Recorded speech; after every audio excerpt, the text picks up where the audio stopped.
Sejam bem-vindos à Justiça Cega, o programa semanal da Rádio Observador sobre justiça. Eu sou o João Miguel Santos e, juntamente com o Luís Rosa, vamos olhar na segunda parte para o caso da Operação Influencer com o advogado Paulo Saragossa da Mata.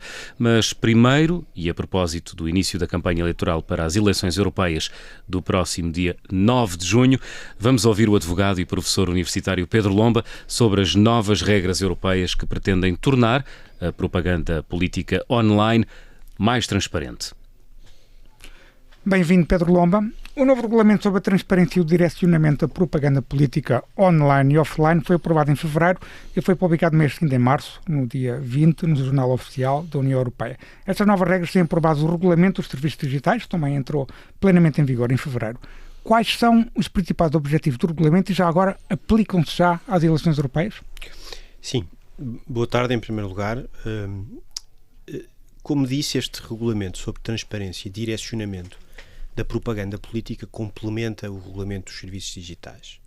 O regulamento dos serviços digitais aplica-se à prestação de serviços digitais na União Europeia. O objetivo desse regulamento é criar regras harmonizadas sobre a prestação de serviços digitais e nesse capítulo cria obrigações de diligência que ficam sujeitos a esses prestadores na forma como lidam com conteúdos ilegais, desinformação ou outros riscos sociais. Esse regulamento, de facto, já está em vigor. E, aliás, a Comissão Europeia, há pouco tempo até, por causa das eleições europeias, publicou um conjunto de medidas recomendadas para as plataformas, para as maiores plataformas, para responderem aos riscos sistémicos que podem resultar para as eleições. E há várias medidas que foram identificadas pela Comissão Europeia.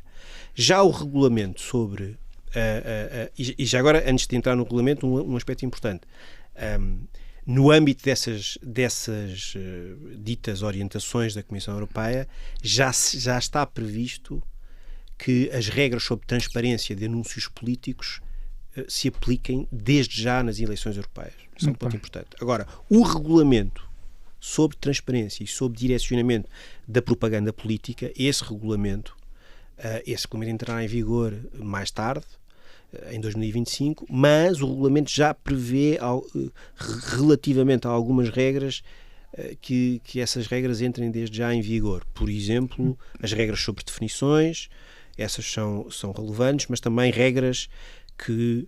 E vem a propósito do contexto em que vivemos, as regras segundo as quais, para evitar interferências estrangeiras, passa a existir uma proibição da prestação de serviços de propaganda política a patrocinadores de países terceiros 3 meses antes da eleição ou de um referendo.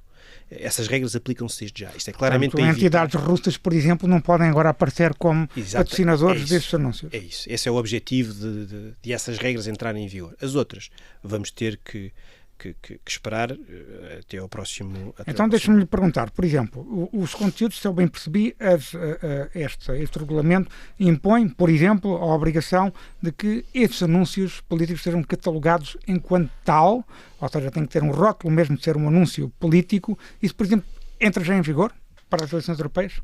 Não. Essas regras... não. No regulamento estas regras não entram em vigor, mas a obrigação de identificação desde já da propaganda política, para evitar casos que até já tivemos recentemente em Portugal sobre propaganda política anónima. Tivemos, aliás, um caso nas eleições legislativas sobre isso. Essas regras devem aplicar-se desde já. Devem aplicar-se desde já porque a Comissão Europeia assim o determinou. Exatamente. Ora bem, se bem perceber, novas regras também se aplicam aplicam-se aos anúncios políticos pagos, mas não afetam o seu conteúdo. Contudo, um dos objetivos destas novas regras passam por combater a desinformação. Isso não implica analisar o conteúdo dos anúncios? O regulamento não afeta o conteúdo dos anúncios políticos. Esse é um ponto. Quer dizer, o conteúdo dos anúncios não é escrutinado pelo regulamento. O regulamento visa, como aliás acontece com o regulamento dos serviços digitais, impor requisitos de transparência para todos os intervenientes neste novo ecossistema da propaganda política. Eu acho que é preciso dizer que a tecnologia está a mudar a política E está a moldar a política porque há um número crescente de serviços que atuam no domínio da propaganda política. No tempo da televisão, a propaganda estava circunscrita à televisão, à rádio e aos momentos eleitorais. Mas nós hoje encontramos um número crescente e diversificado de serviços de propaganda. Os novos mídia. Não só estamos a falar de plataformas digitais, mas estamos a falar de aplicações móveis, estamos a falar de jogos de computador, estamos a falar de outros interfaces digitais, de websites, naturalmente, por onde toda essa propaganda política circula. E estamos a falar de novos atores neste ambiente. E esses novos atores são muito mais diversificados do que tínhamos no passado. E esses novos atores são empresas de consultoria política, essas já as conhecíamos, agências de publicidade, plataformas de tecnologia publicitária, plataformas digitais, empresas de relações públicas, operadores de análise e medição de dados e os chamados influenciadores. E, portanto, é relativamente a este novo ambiente e é pensado neste novo ambiente que o regulamento vem trazer obrigações de transparência, porque também sabemos que os anúncios políticos pagos hoje em dia assumem formas também crescentemente diversificadas. Estamos a falar de conteúdos pagos. Estamos a falar de muitas coisas, conteúdos pagos, resultados de pesquisa patrocinados, promoção em classificações, mensagens direcionadas pagas, etc. Estamos a falar aqui de um ecossistema muito complexo. Pedro Lomba, a ideia de termos redes sociais e organismos da Comissão Europeia a classificarem o que é ou não a desinformação pode afetar este princípio basilar da Europa, que é o princípio da liberdade de expressão, e já agora também vamos ter autoridades nacionais a fazer esse tipo de fiscalização? A desinformação é um dos riscos sistémicos que têm que ser avaliados, particularmente pelas tais grandes plataformas, as plataformas de muito grande dimensão, que incluem as principais redes sociais que nós conhecemos, a Meta, o TikTok, o Twitter, Facebook, etc. Instagram, X. A desinformação não é necessariamente um conteúdo ilegal. Pode ser ou não um conteúdo ilegal. Esse é um ponto importante. Conteúdos ilegais são conteúdos, por exemplo, relacionados com a pornografia infantil, com o terrorismo, com a partilha de mensagens de ódio, com a partilha de não consensual ilícita de mensagens privadas. Esses são conteúdos ilegais. A desinformação pode ou não ser um conteúdo ilegal. E esse é um aspecto às vezes esquecido, até pelas razões que invocou. A desinformação e a liberdade de expressão às vezes podem de facto confundir-se. E não raramente há dificuldades em perceber onde é que começa a desinformação e começa, onde é que termina a desinformação e começa o direito de sátira. Uma coisa é um facto falso, outra coisa é uma interpretação sobre esse facto. Sim, não é? exato. E, portanto, em última análise, a desinformação depende de avaliações casuísticas e tem havido nos últimos anos, sobretudo no âmbito do chamado Código de Conduta contra a Desinformação, também sob a égide da Comissão Europeia, tem havido um esforço de tentar definir o que é desinformação. E isso passa por definir a desinformação num sentido mais estrito do termo, em que designadamente a dimensão da estratégia, a estratégia de desinformação, não é? Propaganda de desinformação está normalmente subjacente, o que quer dizer que uma mentira, um facto falso, não é necessariamente desinformação. Podem e muitas vezes são liberdade de expressão. Mas isso não significa que não haja aqui tensões. As autoridades nacionais não têm de classificar o que é e não é desinformação. As autoridades nacionais devem cumprir, evidentemente, as orientações europeias sobre a ação contra a desinformação, mas não devem ir para além disso. Aliás, se bem se recordam, aquela Carta dos Direitos Fundamentais na esfera digital que atribuía à ERC poderes nesse capítulo foram revogadas pelo legislador porque eram, a meu ver, inconstitucionais. Nesse caso, à luz do regulamento, como é que a implementação das regras será feita? As plataformas têm de ser diligentes e proativas e está sempre a verificar e a procurar atos de desinformação, ou a verificação das regras passa por uma fiscalização apertada da Comissão? Sim, Comissão Europeia. Sim, dentro das plataformas, porque há muitas, o Regulamento dos Serviços Digitais, desde logo, autonomiza esta categoria de prestadores a que chama as plataformas de muito grande dimensão, onde se incluem as redes sociais. E estas redes sociais, estas grandes plataformas, estão sujeitas à obrigação de avaliar, pelo menos uma vez por ano, os riscos sistémicos que resultam da concepção, funcionamento e utilização do serviço. Isso inclui conteúdos ilegais, inclui desinformação, inclui também usos abusivos por parte dos utilizadores do serviço.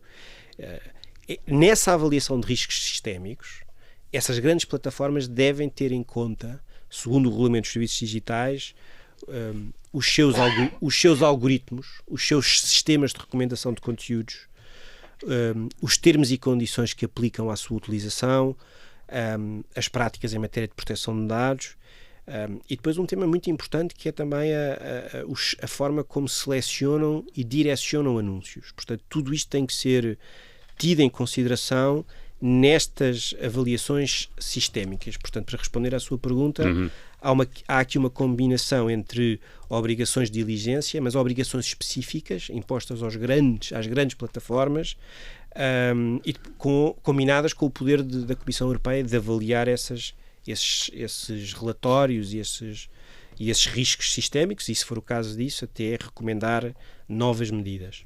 Pedro, de acordo com o que estava a dizer, na prática, tendo em conta esta questão da diligência que as redes sociais têm que ter, redes sociais como o Facebook, o Instagram ou mesmo a X, o antigo Twitter, podem ser obrigadas a retirar conteúdos que podem ser considerados como desinformação. Isso já aconteceu desde que o regulamento entrou em vigor? As plataformas devem, não é uma obrigação. No âmbito das suas obrigações de moderação de conteúdo, adotar os tais deveres de diligência, e isso implica conceder aos utilizadores, por exemplo, os chamados mecanismos de notificação e ação, que são aquelas notificações que os utilizadores fazem quando identificam um conteúdo impróprio, um conteúdo ilegal. Essas notificações são feitas por meios eletrónicos, mas o dever de remover conteúdos só existe se esses conteúdos forem ilegais. Isso remete-nos para a pergunta anterior, quando é que a desinformação... Exatamente. Conteúdos de pornografia infantil, exatamente. De terrorismo... Isso remete-nos para a pergunta anterior, quando é que a desinformação é ou não ilegal. Quer dizer, claro que isso não prejudica a própria plataforma de, nos seus termos e condições, publicitar os seus próprios regulamentos, as suas próprias políticas internas, de publicitarem, olha, há determinados conteúdos que nós não queremos e, portanto, esses podemos remover, mas essa é uma relação privada entre a plataforma e o utilizador. Muito bem. Vamos falar dos deepfakes e nada melhor como dar casos práticos. Por exemplo, no final do ano passado foi revelado nas redes sociais um ficheiro de som que aparentava ser a voz do líder do Partido Trabalhista, Keir Starmer, a insultar o seu staff. Tornou-se viral e foi muito prejudicial para o líder do Partido Trabalhista inglês, mas a sua voz tinha sido gerada por inteligência artificial, descobriu-se quase imediatamente, pelo menos alguns dos utilizadores notaram isso. Na Irlanda do Norte, uma candidata ao Parlamento local quase que perdeu a eleição devido a um vídeo pornográfico falso que tinha a sua cara e que foi uma vez mais gerado por inteligência artificial. A Comissão Europeia tem ferramentas para combater este nível de desinformação? Com o regulamento de inteligência artificial, já agora, só uma nota, o recurso a deepfakes para influenciar ou intervir em processos eleitorais, esses exemplos que referiu integram-se nesse tipo de prática, serão consideradas uma prática de risco elevado e, portanto, ficarão sujeitas a requisitos específicos de avaliação, de conformidade e até de respeito pelos direitos fundamentais.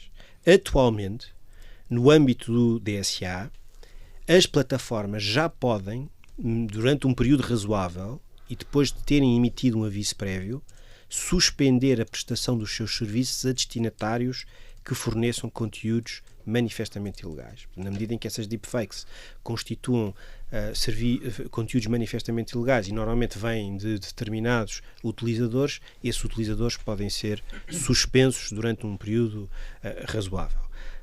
Relativamente às plataformas de muito grande dimensão, que são aquelas que estão sujeitas ao enforcement principal da Comissão Europeia, a Comissão Europeia pode intervir relativamente a riscos específicos que lhe tenham sido sinalizados no âmbito dos tais relatórios. Notificando as plataformas, por exemplo. Pode notificar as plataformas com orientações para que esses riscos específicos, de plataformas que estão muito sujeitas a deepfakes, as deepfakes estão descontroladas. É o que eu vejo nas redes sociais. Eu vejo-as de forma descontrolada. Por isso mesmo é que é muito difícil regular isso. E portanto vejo isso como um tema relevante. E é quase instantânea a sua criação. É quase instantânea a sua criação, em todos os domínios. No futebol, então, estão descontroladas, e na política também, me parece, estão descontroladas. Penso que o regulamento de inteligência artificial vai procurar dar uma resposta, e depois há, de facto, o DSA, como eu estava a explicar. Recentemente, o jornal político, um jornal com sede em Bruxelas, inglês, mas neste caso com a versão europeia, escreveu recentemente o grande desafio da regulação, que a regulação da inteligência artificial é que esta tecnologia envolve demasiado depressa para ser controlável. Ainda esta semana, a empresa do chat GPT anunciou um novo modelo de inteligência artificial ainda mais avançado. Portanto, estas regras não correm o risco de ficar desatualizadas pouco depois de entrarem em vigor. Correm, e é sempre esse o risco da regulação da tecnologia e da regulação da inovação. Eu acho que isso também obriga os legisladores, quer o nacional, quer o europeu, a adotar modelos de corregulação de forma a evitar que as regras que adota se tornem desatualizadas muito depressa. No âmbito do regulamento dos serviços digitais é visível que a obrigação das plataformas gerarem os seus próprios relatórios é uma forma de desobrigar exatamente a dar informação, não é? Porque nós não sabemos, os decisores e os legisladores não conhecem o funcionamento das plataformas, portanto é uma forma de evitar essa desatualização. Ela é sempre inevitável. Pedro Lomba, temos poucos minutos, mas gostava de falar aqui de outras questões relacionadas com o regulamento dos serviços digitais, nomeadamente o caso das comunicações dos chamados influencers. Na semana passada foi revelado que o grupo dos Verdes no Parlamento Europeu está a pagar a influenciadores para transmitirem as suas propostas políticas, por exemplo, um guia turístico espanhol de viagens sustentáveis e uma ativista pró-aborto na Croácia. Isto respeita as novas regras de propaganda política e já agora dos serviços digitais? Este tema é um tema muito bom. Os influenciadores prestam serviços de propaganda política na medida em que sejam pagos. O regulamento sobre transparência e direcionamento de propaganda política distingue entre opiniões políticas que são pagas e opiniões políticas pessoais. Isso nas redes sociais é feito através da menção conteúdo pago. Exato, é feita, e essa identificação já é obrigatória. Quer dizer, ela é neste momento uma boa prática, mas enfim, à luz do Código de Conduta ela já é obrigatória, com o regulamento vai se tornar mesmo obrigatória.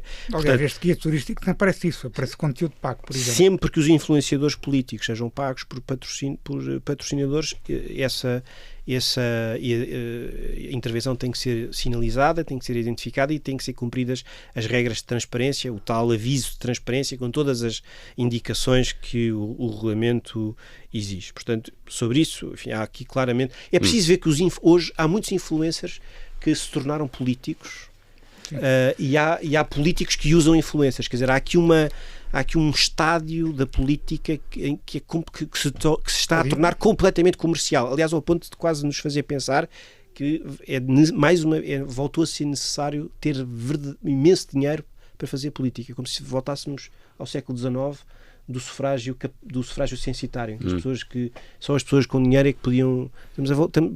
Estamos quase a voltar aí. Capital intensivo. Estamos quase a voltar aí. Por último, há a questão dos anúncios nas redes sociais. É uma importante fonte de receita de empresas como, por exemplo, a Meta. Os Verdes no Parlamento Europeu, por exemplo, gastaram em 2019 cerca de 400 mil euros em marketing digital, enquanto que o grupo Identidade e Democracia de extrema-direita não gastou nada e agora está a ocorrer o oposto. Em termos dos Estados Unidos e na Europa, tem havido alguma tendência das plataformas das redes sociais para restringirem os anúncios políticos ou não? Por exemplo, o X, o antigo Twitter e o LinkedIn estão a recusá-los. Sim, estas técnicas de direcionamento e microdirecionamento são hoje em dia tão sofisticadas e precisas. Por exemplo, direcionar anúncios para as pessoas que emitiram uma opinião para o aborto em Lisboa, não é? tornam esta forma de fazer política particularmente atrativa. E aquilo que nós estamos a ver é que os partidos políticos e os candidatos eleitorais estão crescentemente a utilizar, e como vocês disseram, a despesa com marketing digital, com campanhas digitais, aumentou largamente. Ao mesmo tempo, eu acho que algumas plataformas, até pela malha regulatória ser cada vez mais tão apertada, provavelmente vão pensar duas vezes. Claro, eu não quero permitir isto, a ficar sujeito a estas regras, para ter todas estas obrigações e proibições em matéria de direcionamento. Muito bem, ainda há pouco falava do financiamento partidário e nós, em Portugal, mudamos do financiamento partidário há uns 10, 15 anos para um financiamento tendencialmente público, precisamente para termos uma base que fosse, pelo menos a partida fosse semelhante. O Parlamento Europeu diz que a ideia das novas regras da propaganda não passa por investigar o financiamento dos partidos políticos que lhes permite pagar essa publicidade online. Isto tendo em conta as ligações conhecidas, voltando agora aqui ao princípio e fazendo aqui um ciclo, fechando o ciclo na nossa conversa, tendo em conta as ligações conhecidas nessa área, nomeadamente da extrema-direita e a Rússia, não seria relevante abrir essa porta para a União Europeia ter capacidade de também investigar por aí? De facto, o regulamento não altera as regras sobre financiamento de campanhas, incluindo os períodos de reflexão, as proibições de donativos feitos por pessoas individuais e outras proibições. Essas regras sobre financiamento de partidos políticos são regras inseparáveis de opções constitucionais nacionais que variam de Estado para Estado. Agora, é como o Luís está a dizer, tendo em conta que a União Europeia tem vindo a fazer uma leitura criativa das suas competências, com o objetivo de criar regras harmonizadas para o mercado interno, e tendo em conta que muitas destas matérias já são transfronteiriças, não me espantaria que no futuro viessem a ser adotadas regras com o objetivo de harmonizar também esta dimensão da atividade política. Não consigo dizer se isso vai acontecer, mas não me espantaria que isso aconteça. Pedro Lomba, muito obrigado por ter vindo ao Justiça Cega desta semana.